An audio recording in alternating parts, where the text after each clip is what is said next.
Tyler's brother was killed in Afghanistan in the War on Terror. My father was a World War II veteran serving in the Army in the European theater. And so that gives us enough incentive to give this our best shot.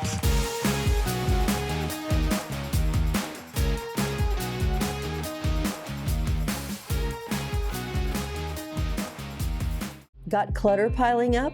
FM Junket in Carson, Iowa is your hometown cleanup crew. Fast hauling, fair prices, and now easy dumpster rentals for DIY cleanouts. Your single items to full-on messes, FM Junket gets it done. Call today and breathe a little easier. Good morning and welcome to Still Serving Iowa Veterans. I'm Carlene Hall. I'm Darlene McMartin. We are here at the Veterans Memorial Museum in Shenandoah, Iowa, and we're getting ready to take a tour. We're very excited, so stick with us. Hi, my name is Dave Blaescher. I'm one of the officers, the board of directors of the Veterans Memorial Museum in Shenandoah. This is another Tyler Maher who works with us on the board as well.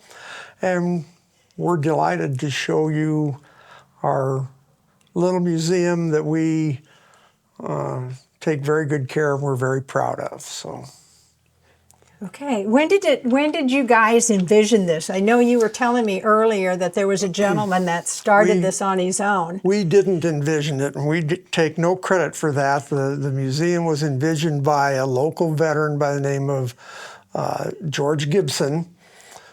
George is a Vietnam era vet, and he decided that there needed to be more local recognition of veterans and their service, and he literally started the museum in a kind of obscure location on the second floor of the local armory in honor of a company, I can't even tell you, but literally on a shoestring, about 15 years ago. And it grew, the exhibit outgrew that location. We were able to obtain this, which is an old former grocery store building, for a very good price. And we moved George's exhibits here, and it's grown. And George has since retired from the board, but he's entrusted some of the younger people to carry on his dream. So you go from, your exhibit starts at what era? Our exhibit actually starts at Civil War era. Okay. The two gentlemen standing guard at the front entrance are dressed in Civil War garb. If you want to go farther back, we actually added a Revolutionary War exhibit in honor of America 250. We have our George Washington representation in the front window of the museum, but we very obviously have very little Civil War or Revolutionary War exhibits. The other times of conflict are kind of organized separately in here. We always keep our POW MIA exhibit right at the front entrance. And I think Carlene will get a picture of that when she comes back through, but that's a standard, and there's an explanation there of what the POW MIA exhibit really means in terms of why the half of a lemon on the plate and why the salt shaker. Those all have particular meanings. So as we go through, you arranged it in certain order or just as you received items? I mean, pretty much as we received items, but this is all of our World War I, most all of our World War I items right here, and most of them are relics from local veterans that served in World War I. Wow. The gentleman right here, for example, was a longtime physician in Shenandoah who was a Army surgeon in World War I, and his story is told there, and parts of his uniform are included in the exhibit. And it goes from there to, some of it is organized by branches of the service, some of it is organized by period of involvement. Okay. And it's just interesting what people bring to us for exhibit. And we had... Well, it's hard for them to get rid of some of that if their family member served, and it's like, okay, now what do we do with it? This is the very appropriate place to display this. It's providing history to children, it's providing history to family. We were already talking earlier, it's providing history to me because my father served in World War II, and having that information, it just makes you feel closer to that person because you know what they've done, and just kind of makes you feel like you're right there with them at some point in time. So. All of our board members either served themselves in a time of conflict or have a close relative who served. Tyler's brother was killed in Afghanistan in the War on Terror. My father was a World War II veteran serving in the Army in the European theater. And so that gives us enough incentive to give this our best shot. And both of their family members are displayed with their uniforms in the museum itself. We have each of these, all of this exhibited material comes from local donations. Mm-hmm. And each of the local veterans has a story. This is the president of our board right now, who happens to be away on a trip, but she and her husband were a dental team during the Vietnam conflict. Yep. And she was the hygienist, he was the dentist, and that's what their service was. And so this tells their story. Uh-huh. And that's what we need, is stories like that to show that way back then, they served. Right. And they were proud to have served. And they did what they needed to do in times of trouble. Yeah. In the next room back here, we have an exhibit that we call our featured veteran exhibit, and we try to rotate this, try to do it monthly, but we don't always get it done that quickly. But right now we have two featured veterans in their own uniforms. The Marine on the right is Corporal Jared Maher, who is the brother of Tyler, who I introduced to you earlier. And Jared happened to have been a classmate of my daughter, Jennifer. And Jared was killed in Afghanistan in 2004. Jared's mother told me at his funeral that all he wanted to do was be in the Marine Corps and to marry my daughter, Jennifer, when they were when they were little? And so we're so proud of him. The World War II Army veteran, that is my father, Neil Blaescher, who served in the Army, as I said, and went ashore at Omaha Beach on D-Day. Obviously survived that ordeal and went on to fight through the Battle of the Bulge. And interesting thing that Darlene and I discussed earlier, when Dad was in theater, he was there for 3 consecutive Christmases without leave to come home.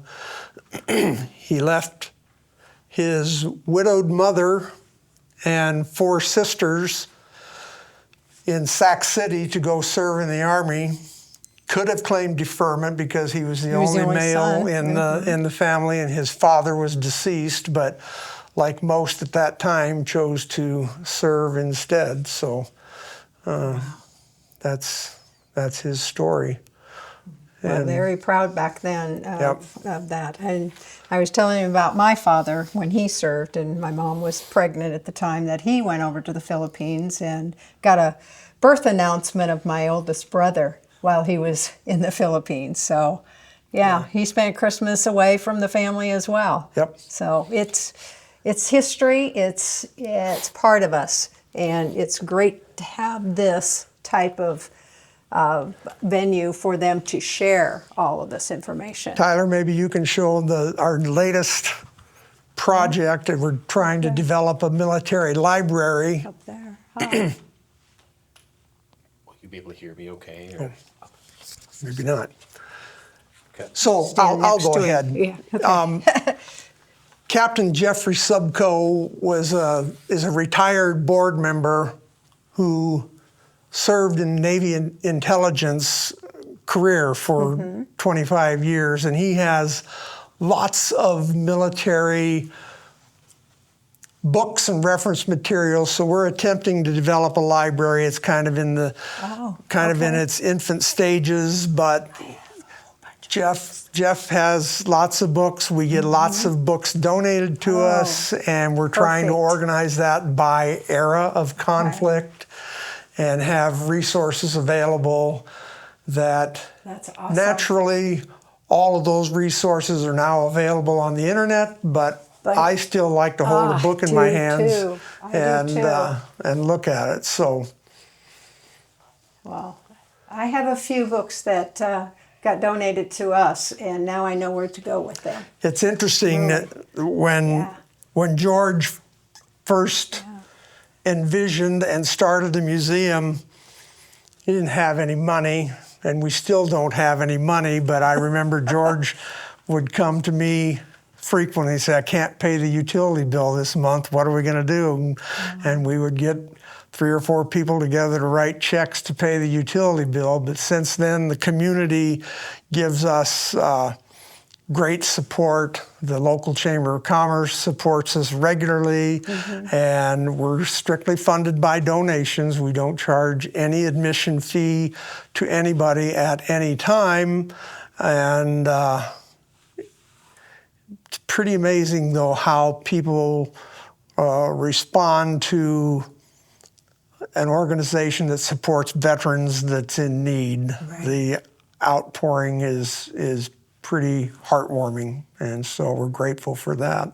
But the VFW, they have their office in this building, and they hold their meetings and that type of thing as well. So that's kind of nice that you're collaborating with another service organization. We have the home for the local VFW chapter in our building here, and so That's nice. It's nice to have them on board, and the building is available for any organization, veterans or otherwise, to use at any time. We have in another part of the building a big, what we call our community room, where literally anybody in the community can host events, and it's often used for family reunions or veterans organization events or community events.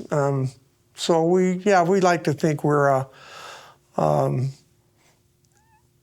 a serviceable cog in the wheel of Shenandoah. We have our place. And your hours are Monday, Wednesdays, and Fridays, 1 to 3. Somebody is here to We're help? open with somebody on site Monday, Wednesdays, and Fridays from 1 p.m. to 3 p.m.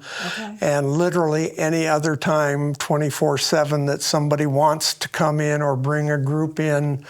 we're available and we will answer that call. It's really fun when we have tour groups coming through the community, and this is always one of the stops along the way, and it's fun for us to put on those events, and it's fun for the tour group to learn about what the Shenandoah Veterans Memorial Museum is all about. So. Well, it would be good for school kids Good and for school. And the age group you said you were trying to focus around third and fourth grade. We try to get the younger kids Yeah. involved in this before they get to the dreaded teenage years where they maybe would rather do something else. So we regularly bring elementary school groups through here and teach them about conflict in a manner that's appropriate for them, and that's pretty well received. Yeah, and a lot of them can kind of relate then because grandpa served or dad served or uncle served, and then they can kind of look at that because veterans usually don't talk about their service much. That's exactly right. This would get it out there to them and get that information to them. You could also focus on nursing homes or retirement homes or assisted livings because those veterans would love to rehash their military service with other individuals too. So, and we have a local handicapped assistance program who just toured the museum the day before yesterday, as an example, and they seem to respond very well to. They understand what's going on, and they were happy to be able to see the exhibits. This is awesome. Who is this? A quilt over here on the wall? That's a mural. A mural, actually. That was made. There is a summer arts camp here locally, and they always make a mural at that arts camp. And one summer, they made that mural for us depicting World War II leaders. Wow. That is awesome. That is awesome. I think that is called pointillism, as a matter of fact, is how that's what they titled it as. How that's made by, it's not painted on, it's just a series of dots. It's a series of dots. Wow. That is awesome as to what people can imagine and get across. It's wonderful. It's wonderful.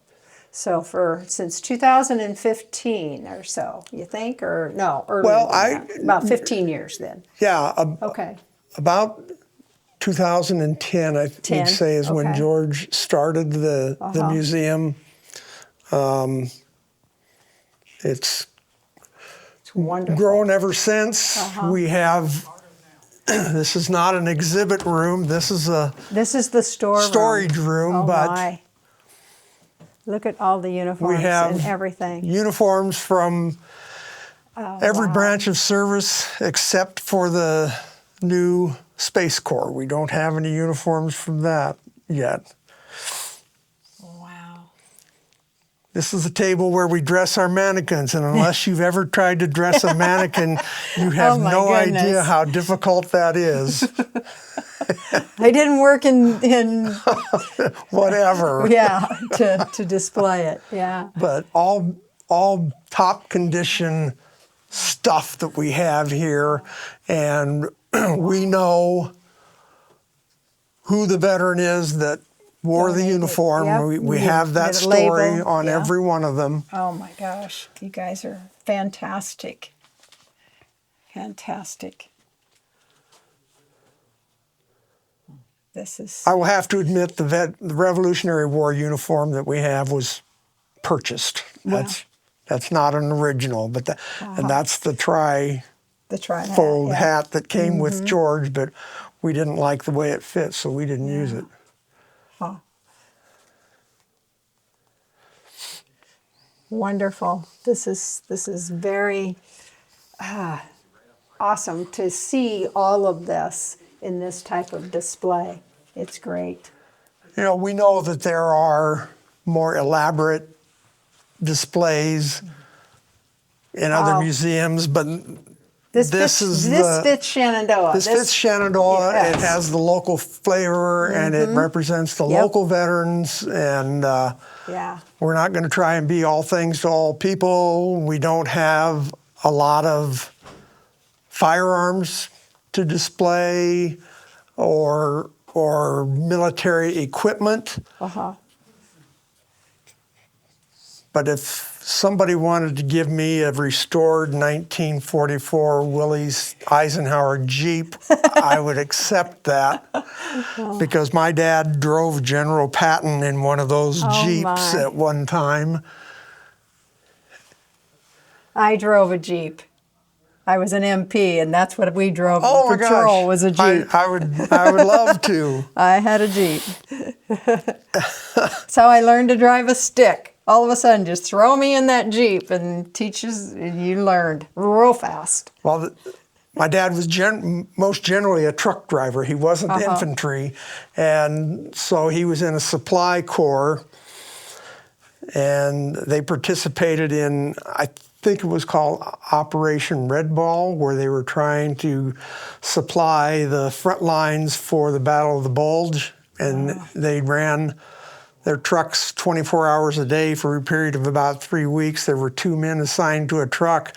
One drove and one slept, and they were taking supplies from France to the Battle of the Bulge, and that's what a history. Yeah. But he never told me about that. I had to find out about that after he was gone, like all the others. That's usually a lot of people. They don't. The stories come out later. Go in here and Yeah, this is awesome. Well, yeah. Remember to donate if you can. If you come in, because they're all self-supporting here. That's our famous donation jar, right. and it looks like the treasurer needs to go to the bank. There's Well, some money in the jar. Well, that helps keep this going, and So I'll be able to pay the the light bill. There you go. Here's one of our here's one of our volunteers that showed up to work his shift this afternoon, and Ron and his wife, there she is. Yeah, They typically man the office on Wednesday afternoons. They're just volunteers to the board, and Wonderful. he happens to be a veteran of the Cold War himself, and Well, thank you for your service as but well. don't ask I'm him- also a Cold War veteran, so yeah. Don't ask him a lot of questions because you don't have enough Any time. of you know what the Cold War was? You go ahead and explain When it it to our started. crowd. Pardon? When it started, Okay. When did the the Cold way I War? was told. This is it- your Okay, microphone stand right there. here. Yeah. Yeah. It started right after the Second World War, when they had to air flight the food into Berlin because Russians cut off all the ground travel. And they had to fly it in, and that's actually when the Cold War started. And it ended, the way I understand it, Reagan, when he told, what was his name, the leader of Russia at that time, he wanted that wall down. And that's when Gorbachev. Gorbachev. Yep. When the wall's down, then that's when the Cold War That ended the conflict. Yep. Yep. So we have non-board volunteers like Ron and his wife who come in and man the building so that somebody's always for that here. couple hours. Yep. And whoever shows, And he can give them a He's nice paid tour very of well you. for that because I pat him on the back every day. Every day. when Sometimes he that's comes. the best. A couple things to say. We had to travel. I went to Berlin before I come home from Germany. I was over there for 2 years. Me and a friend went to Berlin for a visit. And we got there, and I was about from here to him sitting across from a Russian soldier in full uniform. And we weren't in uniform, me and my buddy. And we got to Berlin, and we was going to stay there, and I wanted to take a bus tour through the Russian zone. And I was up on in the bus, yabbering away to people up there, and I turned around and my buddy was gone. He was a big farm kid, weighed probably 220 pounds. And we were staying at a military base over there that one night we were staying. And he rushed back there.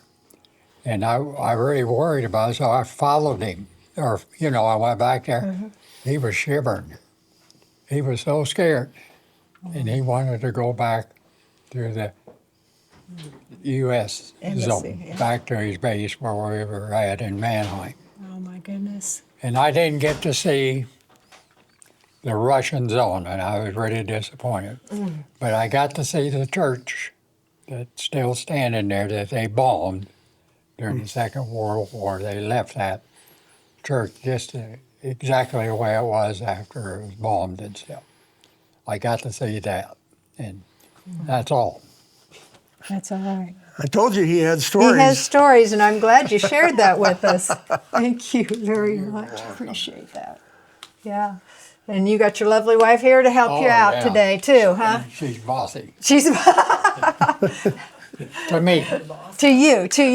That's Joyce. That's Joyce. Well, thank you, Joyce. You guys are doing a wonderful job keeping this thing and helping out with this museum and helping the veterans. Appreciate that. Well, good. All right. Well, we better let the tours, apparently more people are coming in, to get you back to work. Yeah. He thinks he's going to be on the CBS Evening News tonight. Well, you're going to be on a podcast, and we'll make sure you get the link on that on Facebook. Well, thank you very much for giving us a great tour of your facility, and we'll get this out on our Still Serving Iowa Veterans. It's supported by the Iowa Veterans Foundation and our other sponsors that we have.